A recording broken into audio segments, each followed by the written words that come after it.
company to establish and determine its relationship with its employees. And that's been opposed by outside parties in a remarkably contradictory way from the positions they normally take.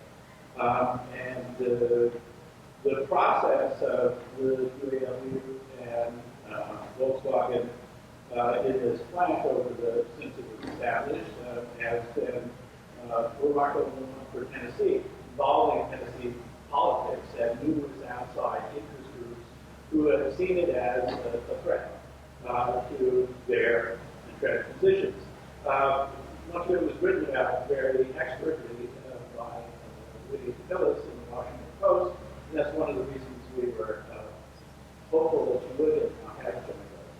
So I would ask the panelists to participate in the discussion of their views of this experience and what they think it means, both for Chattanooga and also for labor relations in the United States. And many people see this as a real transitional moment for the state. So, that said, Mitchell, would you like to start? I'll start with a question. How many in this room have worked for an employer and organized that employer? Three. We're here talking about how it should be done. Right? This has been a journey. Volkswagen is the largest non-cycle motor company. In the Ford, heavily involved. They all got all kinds of accidents. You probably around to the car. That's true. Okay? Put one in everybody's driveway, and any color you want, all is black. Alright? That's our system and how that started. The journey here, Volkswagen was on in the U.S. before. Volkswagen was the first transnational company to come to the U.S. soil in the auto assembly industry in Pennsylvania. It didn't work out too well. She started off selling 240,000 cars a year. In our industry, if you're not 150 plus, you shut down. They dropped to 70,000 cars because the German engineering decided at the time the Japanese companies were putting cup holders in the cars. The American consumer says, I want cup holders. The German engineering said, that's silly. So the rabbit fell by the wayside.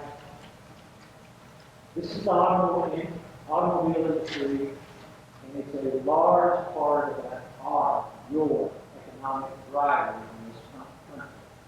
Your wages, your benefits, all tie somehow to the automotive industry. Ford hired most of the U.S. employees that worked for Volkswagen in Pennsylvania, Stanton shut down. With that, there was a long-term relationship. You see, Marty and I have probably not seen each other in 10 years till last night. But it's our industry, and we love it. Okay? We believe in it. And it's competition for sure. Volkswagen competes against Marty. We compete against each other. He's a unionized plant. I'm a unionized worker. Volkswagen is 100% unionized all over the world. But at this time in Chattanooga, and there are things the point that we cannot talk about today, you will probably see tomorrow or the next day. There is something very fundamental with what's going on in Chattanooga that is correct. It is correct. Okay? Workers have a right to assemble, the U.S. citizens. They have that right to assemble free of intimidation by their employer. That's almost forgotten. Right? That's almost forgotten. Ford Motor Company has a relationship with its employees known around the world to be an excellent, the better. The better of the big three is always what I know with their employees. They don't fire for trying to organize. I've been fired 5 times. Volkswagen does not fire for trying to organize. That's a problem. Why didn't she do that like the other automotive companies in the South? This idea, you saw in your presentation that she's 105 plants union except China. I hate being rude to China. Does not have rights. That bothers me. But at the same time, these employees have rights. They chose to try and organize, and there is a whole mass of a push against them to do so. The employees will succeed in this case. Time will bear that out. But we need to ask ourselves a very fundamental question. States competing against states, subsidized companies, is it helping your state? Is it hurting your state? Is it helping you as a consumer? Or is it hurting you as a consumer? My state, Georgia, offered Ford Motor Company $8 billion to stay. The state of Tennessee offered $600 million just for a new product, $450 million to locate. Subsidize a company that I really respect, Volkswagen. Subsidize a company that's already partially government owned. That's a serious question for us as American citizens and employees and consumers. Here's my story.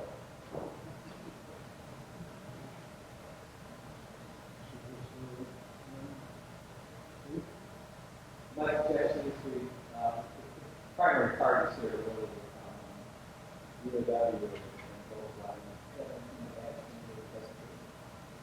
No, not yet. I would wait for questions.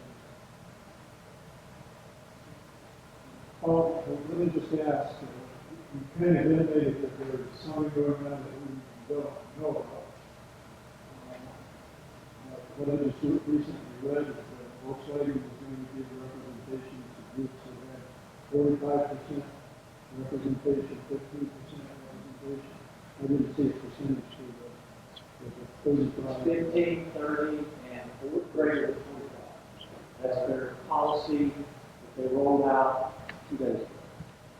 So is this a yet to be implemented?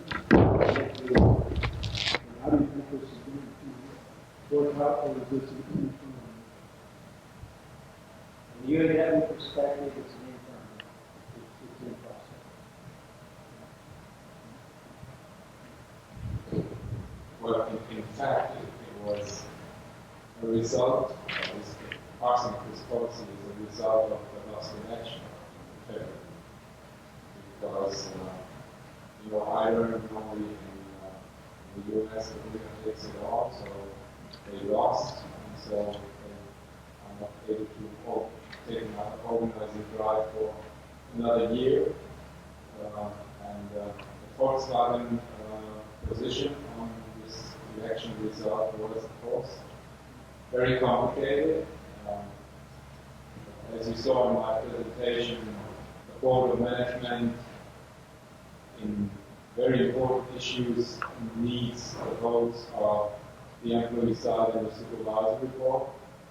At the same time, they have interest in the incentives from the state of Tennessee and deal with politicians that kind of tie their decision to give these incentives to not be organized. Quite a complicated situation in the board of management. And after that election was lost by the UAW, we had a lot of discussion with HR International, of course, with the UAW International, with whom we worked on a kind of way to get this German model and to get this goal to have to have a first step, a recognition of a union, and then take a second step to elect the first works council in a US plant. This was just stopped by this election result, and Volkswagen just announced after that, immediately after that, because it's part of this international agreement that the Global Works Council has with the Board of Management, and wherever a workforce wants to unionize, Volkswagen is cooperating, it's not fighting. And the second agreement is that this Global Works Council should consist of representatives of all plants, and there should be elections of workers' representatives in all plants, which is not place in Chattanooga, and which was kind of stopped by the last election in February. So we had a long discussion. Shall we wait for 1 year? And Volkswagen was not, did not agree to wait for another year. And we had a long discussion to look for a plan B. And this plan B is now laid out with, on one side, the UAW having announced a local union and trying to step forward in this way to have a membership union, which will not be a possibility to achieve collective bargaining rights, but to get in a kind of process that is really normal in all the plants of Volkswagen worldwide, that these interest groups begin to talk, which is they talk about concerns from the workforce, they try to find solutions for problems which some of the workers do not tell their supervisor, do not tell their assistant manager, but maybe they tell their elected representatives or their union members or the union reps in the plant. So this is part of this last election to step forward and to announce this policy. And the policy says that at a certain amount of level being not an opposite to the National Labor Relations Act and or the labor laws, to allow people that have substantial amount of membership in the plant to get in official contact with the management, with HR, and to start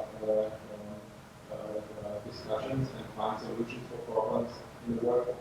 And so get out of this kind of hidden situation, having lost an election for the UAW members, and legally not being able to talk and work out about things like that, but now opening the door to do that. And of course, as there was another organization that began to build out of the no votes in the election, then now it's another group. And it's kind of a competitive situation between two interest groups inside the workforce. But we're quite sure that with all this, all the way, all the long walk we had to get to the steps, to get it legally settled, to be able to elect the works council on the basis of US law, is well, it's a better situation for the UAW.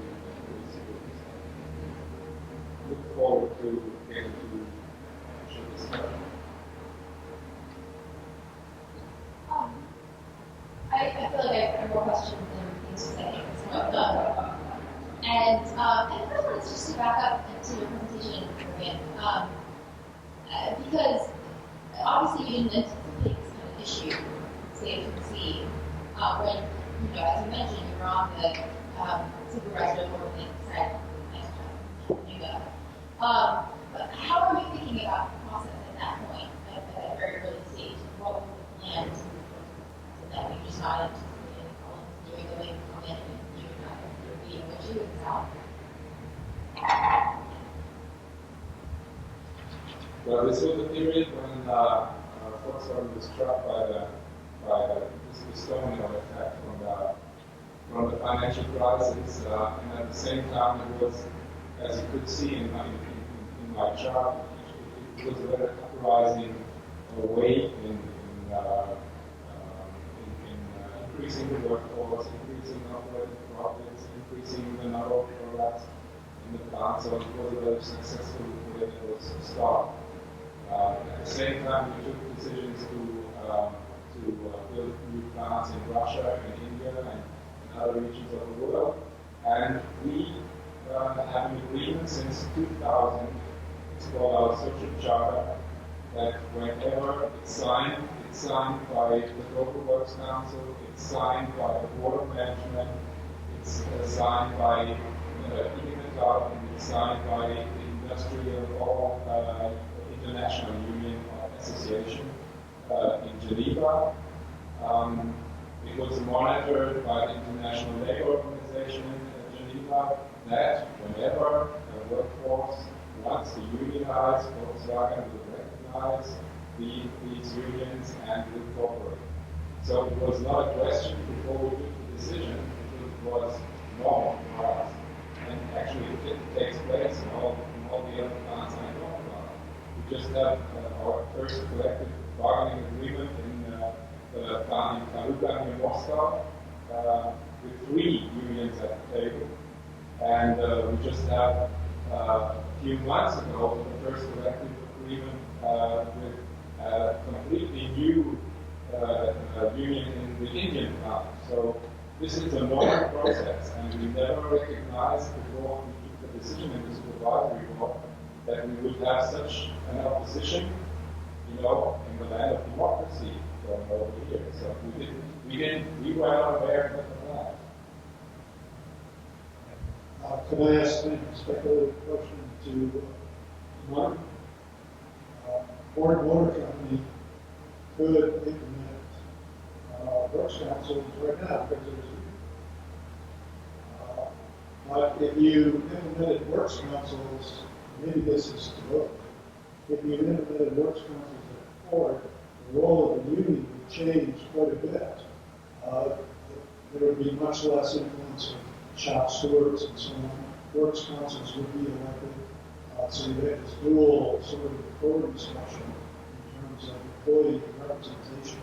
So even though I'm pretty sure this is probably not on the agenda at the moment, or could be speculated about what would happen in the future in terms of Ford decided to implement a works council.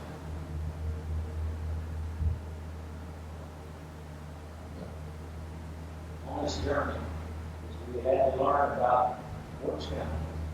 I'll let Marty address this too. You represent the plants around the world too. You represent the plant as an HR manager, as a works council. But as we, the UAW, were studying this and learning, we had to be trained on works council. I was totally agree. No. So we're going back and forth to Germany. And a colleague of mine in Chattanooga who works for them, UAW International Union, who's a former board employee as well. Okay? We spent 72 hours in a row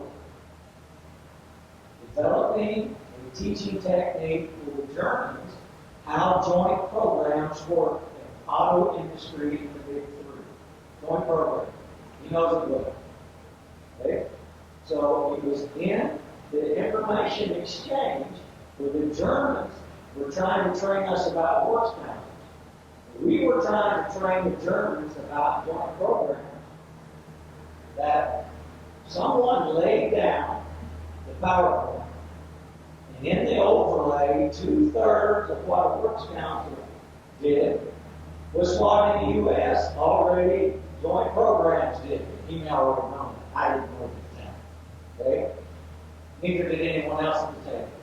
So we said, aha, here's a common feature that could board us with what we currently do as a UAW union in U.S. automotive manufacturing. That we would not have to reinvent the wheel. We would not have to start from scratch with the Works Council idea. Now, with that said, we represent every kind of industry in the United States, many non-auto, and we don't have these systems in those other places. But only in the Big Three auto do we have joint programs. And that is when it really took off. Thank you. A couple of things. First of all, I have to mention again that I'm retired as of first speaking before. But in reflecting on the comments, first of all, I would like to recommend Volkswagen. Volkswagen is a great corporation, fantastic corporation. And if you look at their performance in the last 5 years, they've outperformed the global automotive industry. Secondly, I've got a lot of respect for UAW. My view is that they're one of the highest integrity unions I've ever dealt with in my career. And there is, quite frankly, a lot of similarities between Volkswagen and how Volkswagen deals with unions in the world. We only have one plant, which is not unionized in the world, and that is in India. Quite frankly, I tried to work through an agreement on having that plant, unionized, but the people we were dealing with were like the old-fashioned Marxist group. And we thought it was not in the best interest of the company or the approach that we're protected. But anyway, as when I left that, those discussions are still taking place. In terms of going back to your question, I think you did a great job at answering it. Our jump programs is very similar. We do participate in work councils in Germany, because we have Cologne, we have our operations in Europe, Finland, Tullahoma. So we do participate in work council there. And in addition to that, if you went to a Ford plant, any of you visited a Ford plant, you sit down with the plant manager, and the plant manager would be the chairman. That's just how we do it. The chairman would be there sitting down with the plant manager. If you wanted to meet the leadership group, there'd be the operating team, the plant manager, the area managers, the HR manager, controller. But then there'd be the bargaining team of that facility sitting down with you also to have discussions. So philosophically, Volkswagen and Ford are very similar. Our goal is to work collaboratively with unions around the world to build great cars and trucks. Just a follow-up, I guess, on all of this is as an outsider looking at the situation in here locally. It seemed odd that the union was voted down the first time around, because Volkswagen was approving of it, and it looked like so help me understand reading all the different news stories and feeds. I mean, y'all know a lot closer to it than any of the news sources. So what happened to get where you are before a few days ago?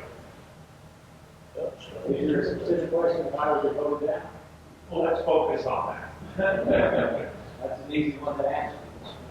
The U.S. Senator from the state of Tennessee came from Washington on the eve of the vote, said he had it from a high source in Volkswagen that would turn down the union and it'd be a new product. So you're an employee working in that plant.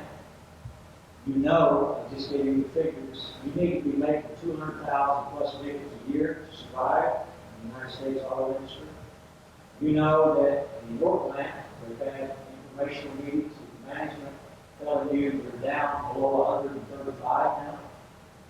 And former mayor, U.S. Senator in your state, mayor of your town, and said, I've got a good story.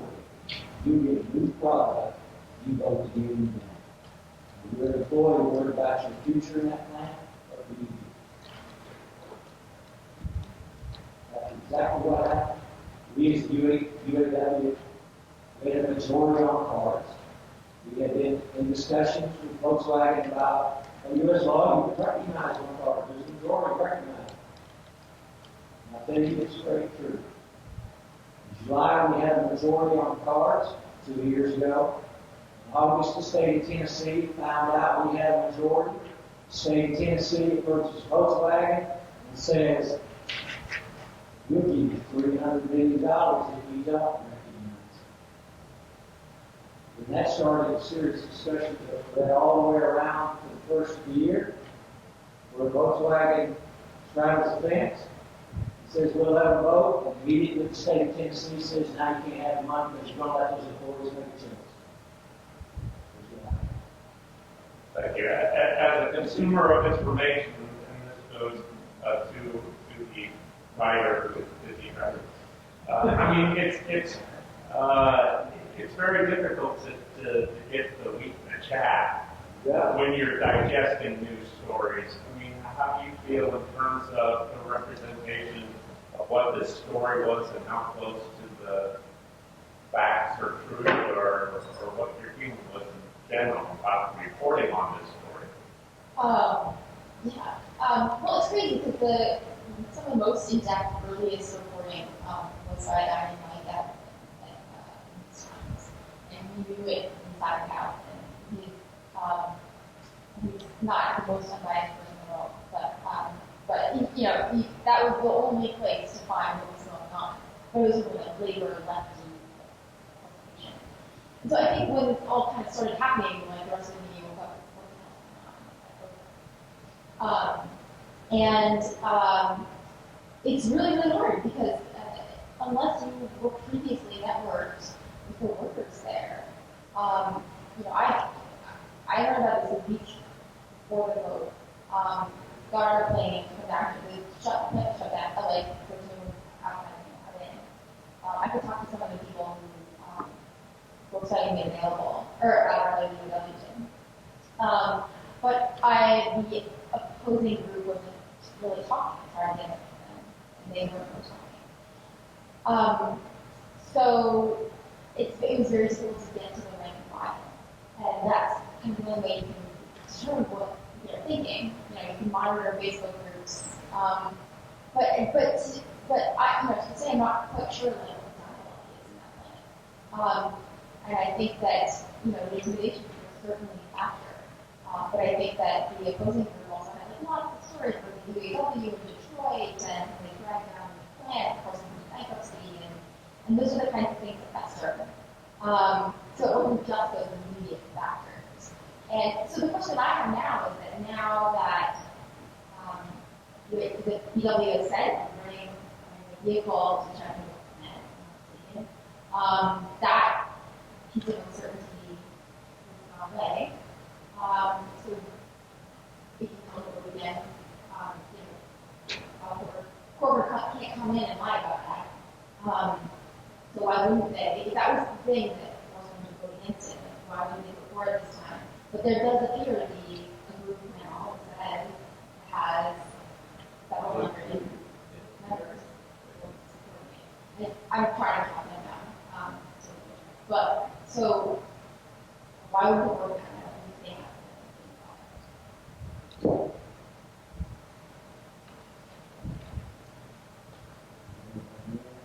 can we go into some of the details where you can with your new community organization engagement policy, what that means, how we get around the year moratorium on the UAW coming back in, and how that does stuff not with plant recognizing a union and some of the U.S. labor law. Can you kind of talk through how this is actually working?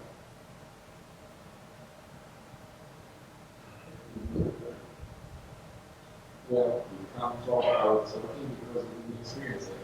It's a new step. So it's a very new step for, on one side, for the UAW being such a plan. I know it was an internal discussion about this approach with the local union and the membership union. So it's a new situation for them. It's a new situation for the management, which is not unilateral. So it's, there are managers that come from Toyota. I've been with Volkswagen for nearly 40 years, and I've talked to some of them, and I got the feeling you don't know what Volkswagen is. Maybe you know what the U.S., where they came from, what their companies in the South, they came, but you don't know how Volkswagen works. And of course, it's hard for them as well, and of course, all these forces behind pushing this process to an election and getting these news out just with the beginning of the election week. We monitor this election process from inside the town with a lot of people who have 4 people from the Global Works Council, from Sweden, from Great Britain, from Germany, in the plant. We just wanted to feel the atmosphere, and the atmosphere was great. And when the UAW left the plant, just a day before the election, then the outside influence came. So this is, there are some allies in management and in management levels to this anti-forces. It's hard for them to understand because they didn't grow up at Volkswagen, they didn't grow up at Ford. It's not normal for them, so I can understand. So it's all new what we try to do. And we try to find a base with this policy to make it normal to talk about them and not to fight each other, just to see is there a lot of difference between most of the 720 no voters in comparison to the 630 yes voters. Are there really a lot of differences? Maybe real differences with a small group of people that now try to run their own organization in competition to the UAW. But all the discussions I experienced was there's a common spirit, there's a common interest on the success of this plant. A lot of people talk to you and say, I want to retire with this employer. It's a great employer. I'm proud to work here. I'm proud of the product. But there are things that have to be settled, and we just want our voice.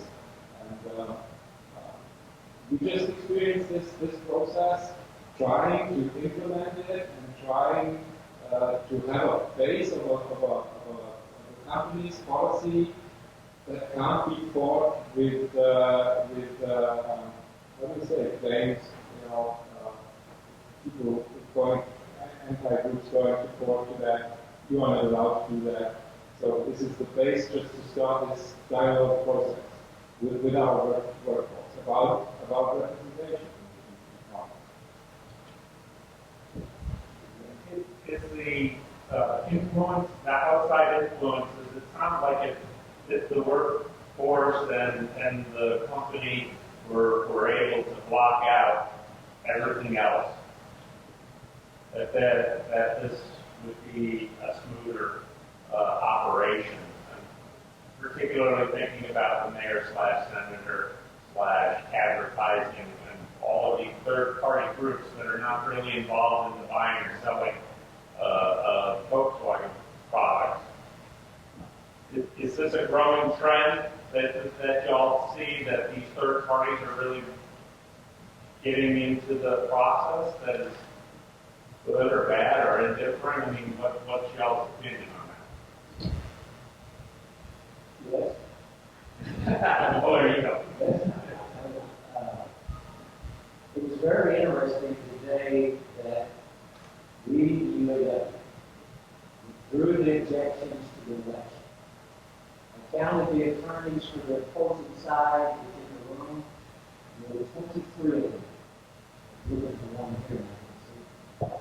23. On the immediate announcement of our withdrawal of the objections to the interference with the election, the attorneys ran out of the room. Some said, you just stopped my income, one threatened, you just stopped my income for the next 4 years. It don't just happen in Chattanooga, Tennessee. Okay? It's a living for some things. That makes sense? I would like to, at one time, Lydia appropriately pointed out sometimes people target the UAW because of what happened in the domestic automotive industry. The bankruptcy of General Motors and Chrysler before you think that escaped. I gotta say, you gotta step back that this is a broader economic issue because General Motors, Ford, and Chrysler have been around a long time. We got a lot of employees. We have a lot of retirees. And now that Ford, our pension cost is $25 billion. It's a lot of money. And post-retirement health care costs at the time of the 2007 And most of our employees are mature employees. That means they got the top scale. And we're in communities where no one is getting running around doing these tax rates. Now compare that to the people coming into the United States and other points. The younger workers who are early in progression, they're notifying benefit pension plans. They're not post-retirement health care eligible because they're 20 years old. Okay? You got, and by the way, states are running to get money. So you're talking about an entirely different situation in terms of the economic situation of the clients. I mean, this is, it's a sad situation, but the World War II veterans, people fought in Korea, Vietnam, so on and so forth, those people who worked 30, 40 years in our automotive plants that deserve the pension, deserve post-retirement health care, they're basically a legacy burden on the cost structure of a company, which the people coming in to the United States don't care. And by the way, they happen to be organized by the UAW. So before people start rushing to the conclusion that the ills of the domestic automotive industry as a result of the UAW, we have to look at the entire economic equation, which is a huge challenge.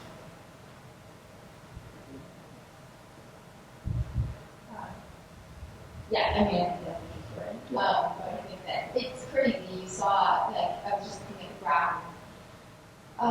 Approval of unions in the U.S. over the past 70 years with Dallas tracks, and it took a huge dive in 2009, and fairly or unfairly. And when I talk to people, in the country, like, the first thing they say is like, oh, unions, oh, Detroit. And it's hard to shift that when you have some very common situation. But I think the other thing that I was hearing from the sort of female employees that I talked to on the no side was this suspicion of the UAW's tight working relationship with the UAW, right? That thing that you guys tout, that seemed as a benefit, they thought as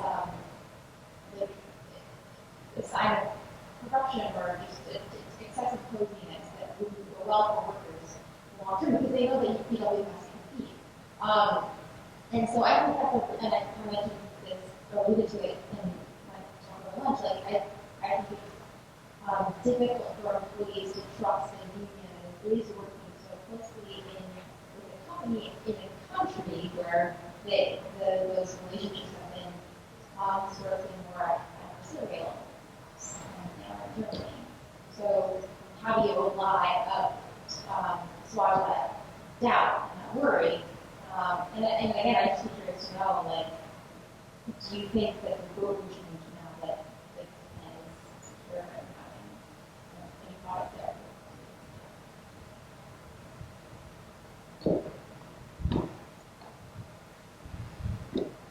Take the latter first. Once again, the majority of the employees find cards. When we recognize 2 months, we asked them in July, we wanted to. The supporters said yes, they did. 2 months, we signed the majority again. So, hindsight tells you that you should vote that way again until the next political pressure comes upon you. They get record with your jobs again. You don't know where that's going to go. But the balance, and there's a lot of labor in the there's employers in and if you've been both, the balance between the coziness, I'm a worker. I organize my workplace. I want my company to do well. I want my company to do exceedingly well because that is those benefits in Marty spoke of. So, you can call it fine line, you can call it whatever. You want your board to succeed. So, as in the, as our friend spoke earlier about, you look at objectives, same as negotiations, not a perfect world.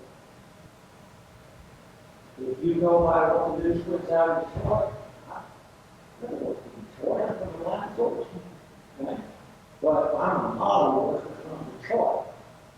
We joined the Chamber of Commerce, Local 42, UAW. The first thing the lady said to me in the chamber was, You don't sound like you're from Detroit.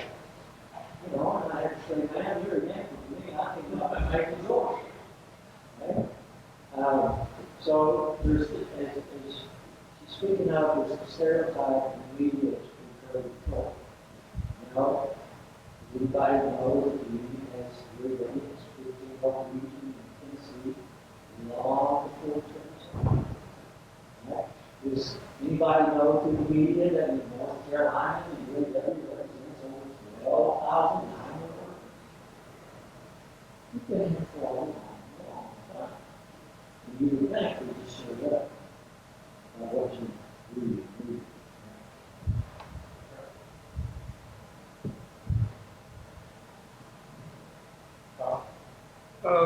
I guess I would ask, you know, on the union side, where's the passion? Where's the commitment?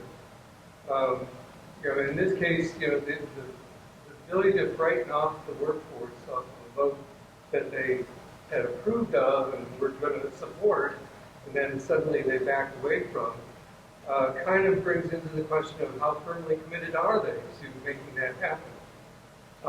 The same is kind of true in a lot of companies, all of that you've been talking about, with the E word, empowerment. You know, if you empower the workers to make some decisions on their own, do they really need the union anymore? Does that help to undermine the effectiveness of the union? Excuse me. That's my question. The passion of the work. Passion of the work. The worker called us to organize Chattanooga. The worker called me because I work with many of them in the South. Mitch, would you please come to Chattanooga? Blah, blah, blah, blah, blah. Then I have to learn all about Volkswagen and ties and go back to go to our guys between Henry Ford, Adolf Hitler, Ferdinand Porsche. Okay? The worker wanted to organize. The majority clearly wanted to organize. They signed up, and let's be honest, in the South, there's obstacles pushing against that. And if you're the line worker, if you're the person that hires in on the assembly line, I'll stand here toe-to-toe with anybody and tell you that's the hardest job, union or non-union, in the United States. And I believe others would back me up. Okay? There's not three of us in this room to do that job, or will do that job, union or non-union. Passion came in, they wanted to organize.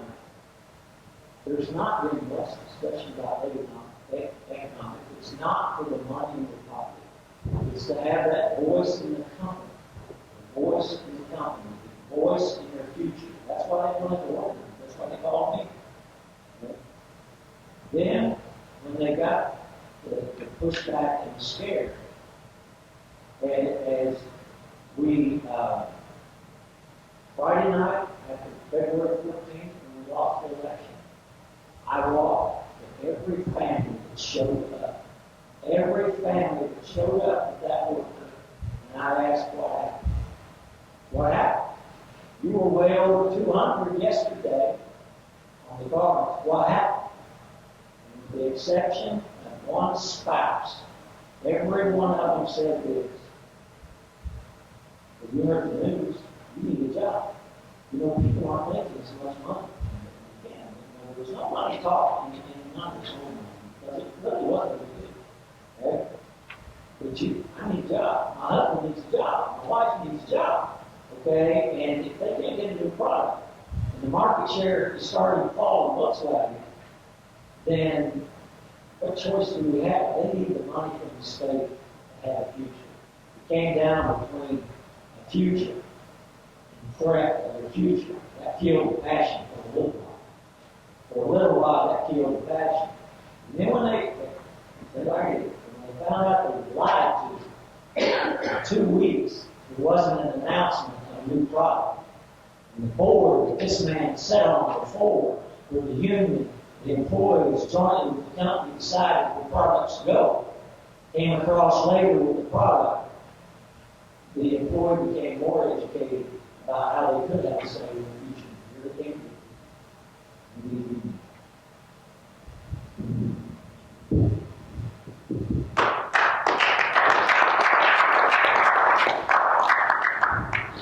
Maybe I can add that, well, I'm not the official speaker of the management of Volkswagen. I'm assigned to the management, and you know, I'm a unionist. My heart beats on one side, right? So, but the real challenge for us, and that started after we took the decision to build this plant, after we were part of that decision, and the whole discussion about job security in Germany and strategic step to the U.S. market after the shutdown of the plant in Pennsylvania, one of the biggest markets. So we thought we have to take this decision, and then after that we dealt with our commitment and our contract we have with the board of management to have workers' representations in all our facilities worldwide. And we first got aware that we have a difficult situation to have some kind of works council elections in the U.S. without a union. And of course, I'm a member of Metall for 40 years, and the UAW has a long tradition, the Metall in Germany has a long tradition, that has been cooperation in international coordination unions between UAW and Metall. The vice chairman of the supervisory board of Volkswagen is the president of Metall in Germany, which is a union with about 2.6 million members in Germany. So we started the discussion with people in the U.S. that were experts on U.S. labor law. And parallel to this discussion coming out of the plant from UAW, former UAW members that had organizing experience in other facilities in the South that came from Ford or somewhere, we sat at the table. How can we open the door to a future works council election? And so we started intense discussions with the UAW and the experts, and we took the company took own attorneys, and we had a very, very detailed discussion. How could this model work to have a collective, to have a recognition for the UAW, even with carbon recognition or with a vote? This was not decided by Volkswagen in advance, but have a recognition, lay down in this collective bargaining agreement also the way and the path to have a works council election, which in Germany is laid down in law, not in the US. So to have a base to approach a works council election, this was a long process and a long legal check and a long discussion inside the plant with a lot of people that began to get aware, the UAW is a partner of that discussion. And this was a challenge. It was not a hidden deal. It was not a behind the curtain deal. It was necessary to get an approach to something which has never been done in the US to approach a works council election. So this was the situation for the company. And of course, in advance to the election days, we all read this website, and they used all these arguments. They also used these arguments. They also sold out collective bargaining, the UAW, with VW, and now you should look at their website again. Their consensus is not to danger Volkswagen in competitiveness, not to raise the wages to get Volkswagen in danger. They're just using the arguments, and they turn it the other way around maybe before the election. They just want to get them. They wanted to succeed the no. That was the reason. In my view.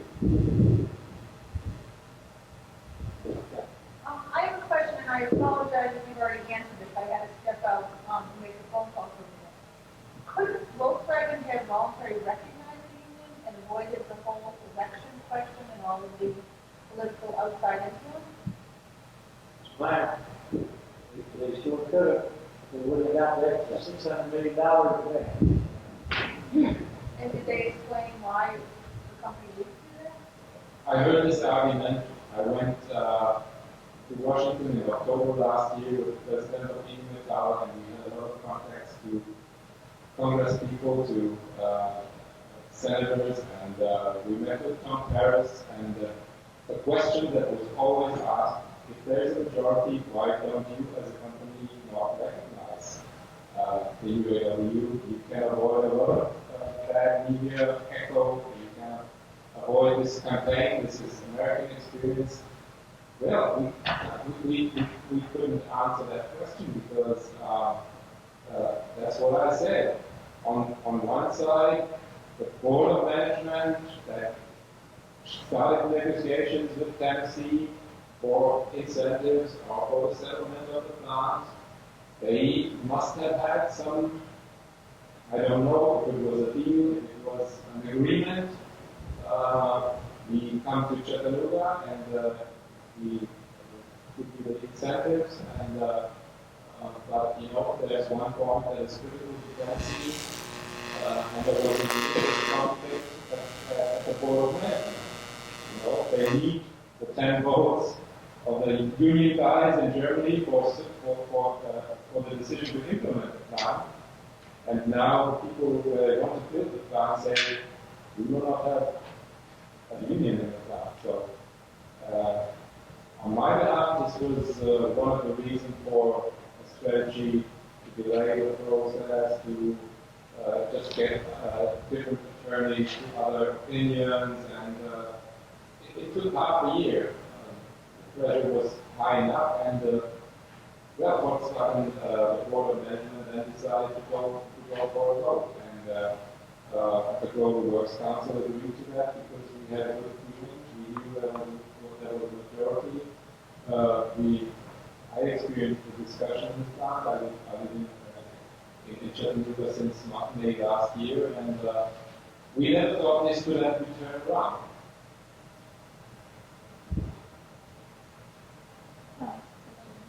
So that's really interesting, right? Because the way that Volkswagen structured their equal competing by the company and labor. So do you, and maybe question too, like, is it typical for shareholder and representatives to care less deeply about worker representation and perhaps more willing to take large incentive packages even if that has the cost of unionization? Or did everyone just figure these people get this anyway, so might as well make Tennessee politicians happy for those kinds of negotiations? Well, I tried to show you the specific situation in the decision taking in the supervisory board of UAW in comparison to other companies, where the chairperson of the supervisory board is part of the shareholder side, has the second vote to decide. This is the situation at BMW, at Daimler and Mercedes, who showed the Mercedes supervisory board. At Volkswagen, it's a special situation because they need 2/3. As all 10 employee representatives on the supervisory board are in the Congress, they need all 10 votes because we never split our votes. We take this discussion in advance. If we have conflicts, there is a process of mediation before we get to the supervisory board to find a solution, because it's not a good situation to have decisions on future issues of the company with 51% to 49%. You must be sure you take the right decision, because it's money from the company, it's investment, it's going to markets, it's HR policy, and things like that. So we had a lot of discussions before that.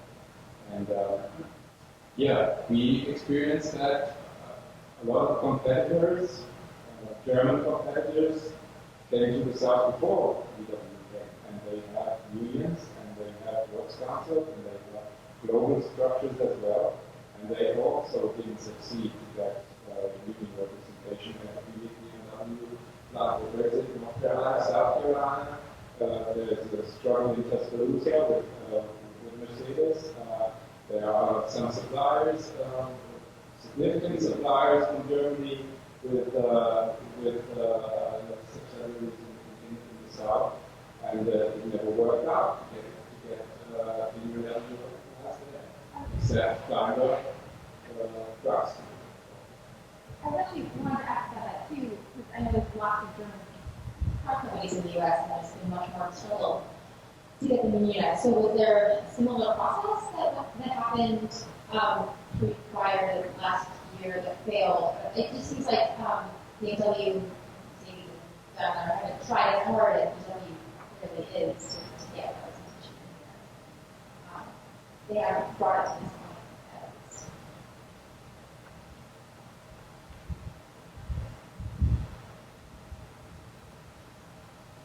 Employees want to organize, they call them.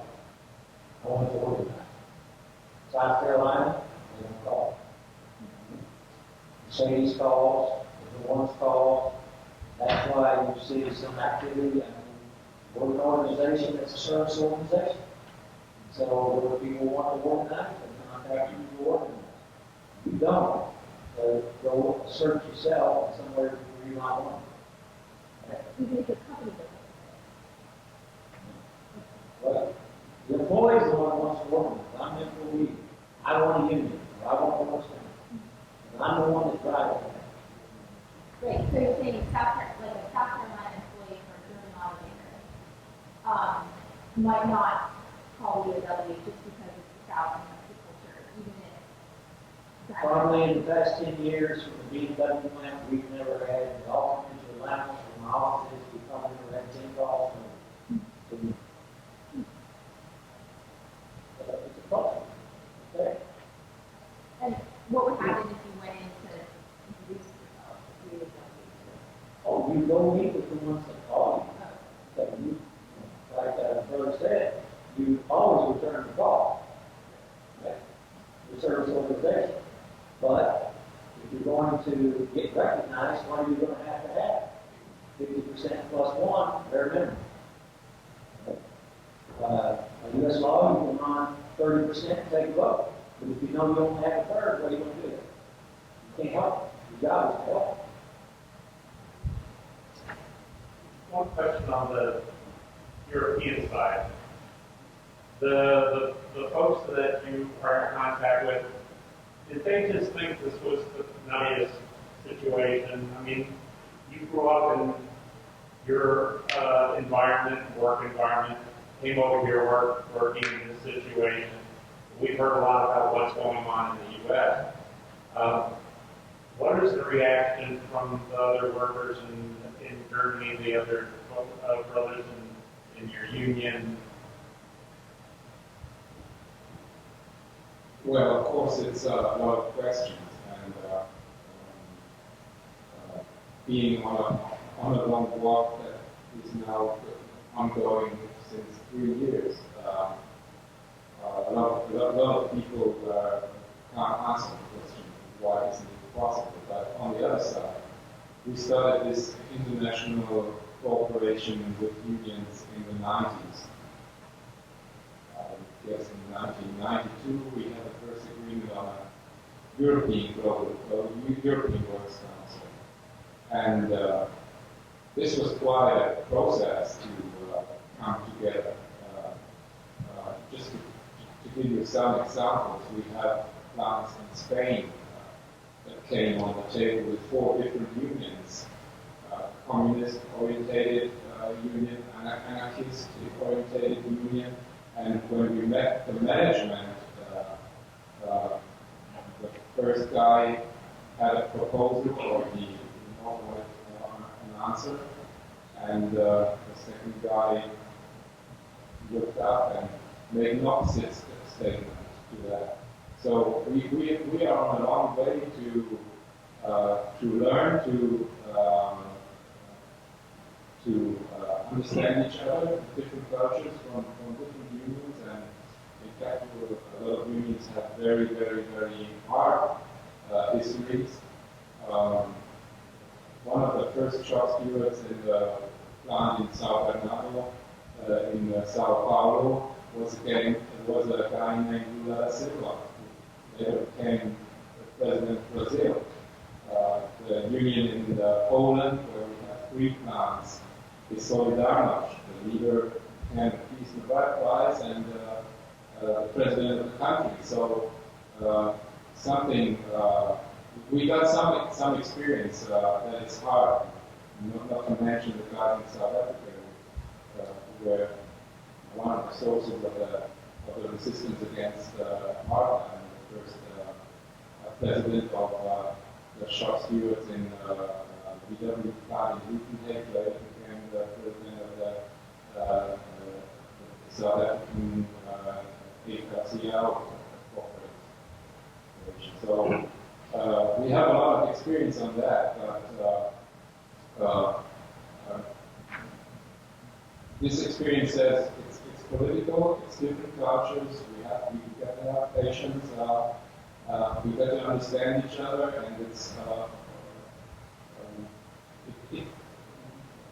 in a lot of cases it depends if you know each other, and that's the step we need. We need some 1 or 2 Americans at our table in our structures to get to know each other. I don't think the Works Council side will ever step back at this representation because the company announced we have plans in the U.S. and the plans in the U.S. is not only to have this one product produced in one plant. So this will be an ongoing story for VW. Of course, we want to have solutions for this problem as well. I don't think, I think a lot of people understood what happened in this situation in the South, but I don't think they would have a step back. I'm going back to Germany in 2 weeks, and hopefully I will retire for a second time, but I know the guys, and I'm part of that. My heart stays here, you know, I will listen how this works, but I don't think anybody will step back until we have a solution to that. Now that you are starting to go down and experiment with this new policy and those types of things, will you encourage your suppliers to also adopt a similar policy and a similar structure? Well, I don't know. It depends if people from the suppliers show up. There was a severe discussion inside the plant and also from the Tennessee politicians that UAW organizing the VW plant will be a threat for suppliers to come to Chattanooga. So this is, again, not only dependent on if the company wants, it's dependent on the political atmosphere around the company. I don't think Volkswagen has any problems. I was part of organizing processes. I told you I worked for a plant with 14,000 employees with a lot of suppliers around. And we gave a lot of support to build works councils in supplier companies around our facility. I don't think this would be a problem to help somebody comes. And I don't think Volkswagen as a company would take any pressure on a supplier that is unionized. In fact, they are cooperating with suppliers that are unionized in the US.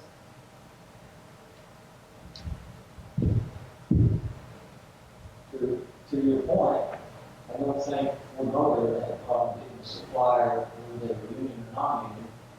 And I can definitely say that Spring Hill never had that problem either. Good problem. Question. So is the resistance you're experiencing simply a defense of management's rights, or is there something underlying why the resistance is so involved and so adamant about defending and making sure unions don't take root?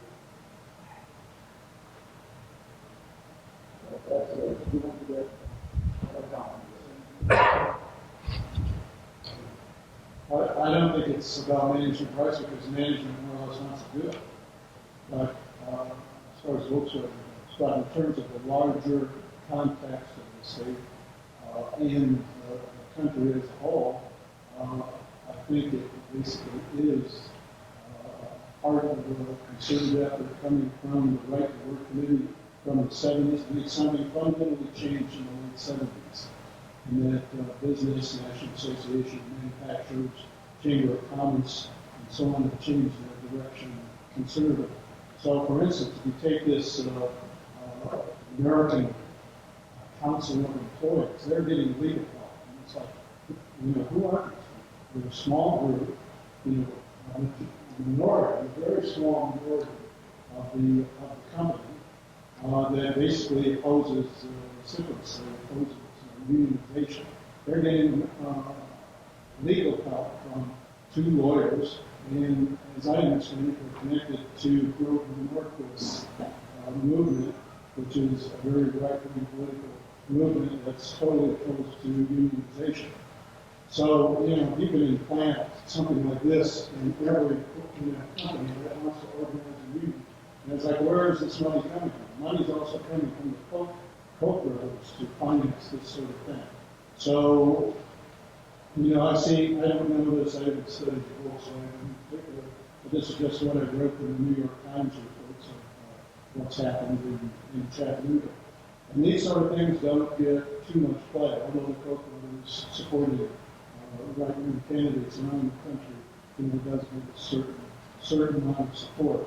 So consequently, in some cases, maybe management doesn't want it, but in this case, management, more or less does want it.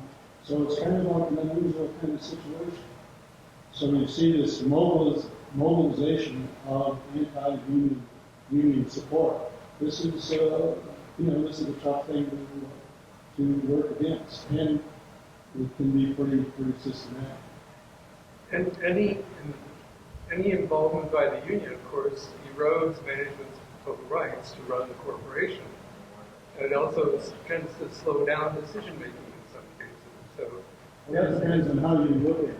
For instance, to talk about this contradiction, workers, the union is too close to management. That's what management. Right. And then the union is too adversarial with management. How can it be both ways? There is a middle. Of course, if you're an anti-union organizer, that's great. You can say either one. Depending on whatever audience you happen to be talking to. And to a certain degree, I think it's up to the unions to basically say, let's define this middle ground.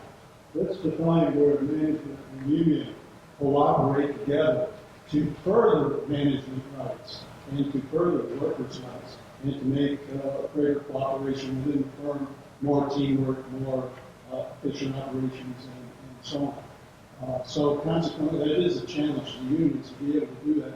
But as long as somebody who's anti-union can say you're in bed with the employer and you're too adversarial and say it at the same time, well, that's a great world for an anti-union organization. And I just add a couple quick things on the sort of core of opposition. I think there's 2 things in terms of Republican politicians. I think partly they really do believe that keeping Tennessee union free, though it's not union free at all, is at the root of their economic competitiveness, and because there's a hell of a lot of companies who do look for places where they won't have to deal with unions. So it's like maybe you push out Volkswagen because they're upset about not getting more expensive, but you retain lots of other corporations that are looking for that kind of environment. Although the other piece of it, and not to be cynical or anything, but unions donate almost exclusively to the Democratic Party. So the more presence of unions that are in a state, the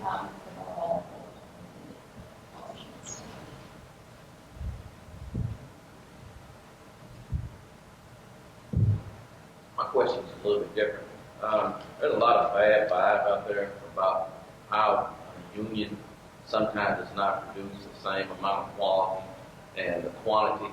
And me being a union man, I know that's totally wrong. Most of the time when you have a union shop, they're going to produce better quality, and most likely the quantity is going to be better also. I know a lot of the general public sees it totally opposite. Say, for instance, you have car manufacturers out there that are not unionized shops. A lot of those places now are using temporary workers. I would much rather buy a product from a unionized plant that has employees that are concerned about the quality of the product they put out versus the plants now that are using temporary workers that you know may not be there in 30 days and have zero concern about the products they're putting out. What are y'all doing to put that voice out there to let people know that y'all putting out much better quality product and that you're producing quantity that's going to make your company, cost effective? Yeah, I can, reflecting back and forward, in terms of temporary workers, about 1% of our employees, that's the first thing. Secondly, we had very strong temporary committees in safety and quality. The quality processes as cooperation between people that are employed outstanding. Quality has been outstanding, and I got to tell you, our guys on the floor work diligently to build a quality product. And again, as I mentioned before, if you were going to visit a Ford plant, you would be visiting the plant chairman and the plant manager, and a plant chairman is in all quality units, lockstep. Lastly, in terms of productivity, just take a look at our reports, take a look at our job numbers in terms of productivity. Ford Motor Company is as high as any company in the rest of our country. And I gotta tell you, I agree totally with this. With these jobs, you have no idea how tough these are on the assembly line. So you work at a terminal, final assembly line, and you are working like you've never worked in your life. These guys are amazing.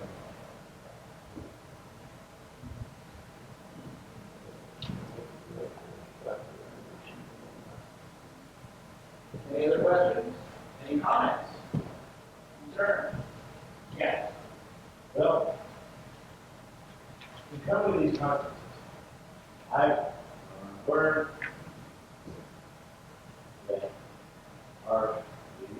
these fine unions seem to be more because of the opposition team that have the upper hand. It's not because people don't want to work for you anymore. It's like you don't want to run a record player anymore. You have an NDB on a computer. It's like unions are being pushed out. So when you have union-friendly companies coming in to our community, to our state, setting up shop, and they've proven time and again that they do it well. And you have all these other non-union shops wanting to push them, wanting to discourage and water down everything. It's good to see that the true colors of collective bargaining prevail, even amidst all the opposition going on. And I also commend you for not pulling out in the face of the defeat of the union vote, but staying around and giving the unions a second chance to come back. Thank you.